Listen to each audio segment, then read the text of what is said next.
అసలు వాళ్ళు కొట్టినప్పుడే నాకు 5 గ్రాఫ్ట్లు అండి హార్ట్. దానికి ముందే 4.5 నెలల ముందు అయింది. ఒకడు వచ్చి ఒక కానిస్టేబుల్ గుండెల మీద కూర్చున్నాడు. కాసేపు ఎక్కువసేపు కూర్చుంటే మరి అప్పుడే పోయేవాళ్ళు ఏమో.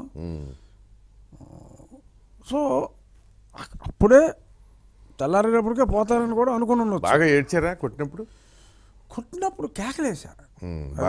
ఏడుపు, అదే ఏడుపు, బాధ, అన్ని బాధ. అంటే అక్కడ కొడితే సార్ అంత సెన్సిటివ్ అని నాకు తెలియదు. అక్కడ కొడితే సార్ బుర్రలో ప్రకంపనలు వస్తాయి. ప్రకంపనలు ఒక 1000 వోల్ట్లు. గమ్మత్ ఏంటంటే ఆ నెక్స్ట్ డే డాక్టర్ వచ్చాడు. చెప్పలేదు, నేను కాలు వాసిపోయి ఉన్నాయి, అలా కూర్చున్నాను. అదేదో బీపీ చూశాడు.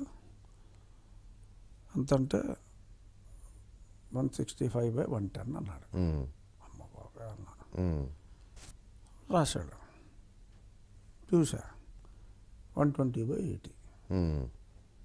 అదేంటి డాక్టర్ గారు మీరు చెప్పారు, ఎలా రాస్తున్నారు అంటాను.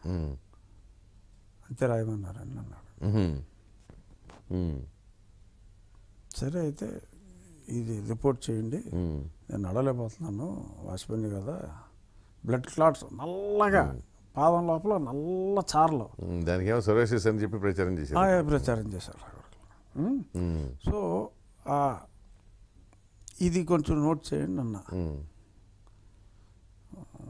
మేము మళ్ళీ బీపీ ఇయ్యానండి, అది నేను రాయకూడదు, బట్ మీకు ఒక అడ్వైజ్, చాలా డేంజర్ ఇది. ఆ బ్లడ్ క్లాట్స్ దే ట్రావెల్, పైకి వెళ్తాయంట. లక్కీగా ఏంటంటే బ్లడ్ థిన్నర్స్ వాడాలి మామూలుగా కొట్టినప్పుడు. నేను ఆల్రెడీ ట్రీట్మెంట్లో ఉన్నాను, బ్లడ్ థిన్నర్స్ ఆల్రెడీ నేను వాడుతున్నాను. సో అది వాడుతుంది, పనిచేసింది. ఇది మీకు ఆ బ్లడ్ క్లాట్స్ వెళ్తే సడన్గా హార్ట్ ఫెయిల్యూర్ అయ్యి చచ్చిపోతారు.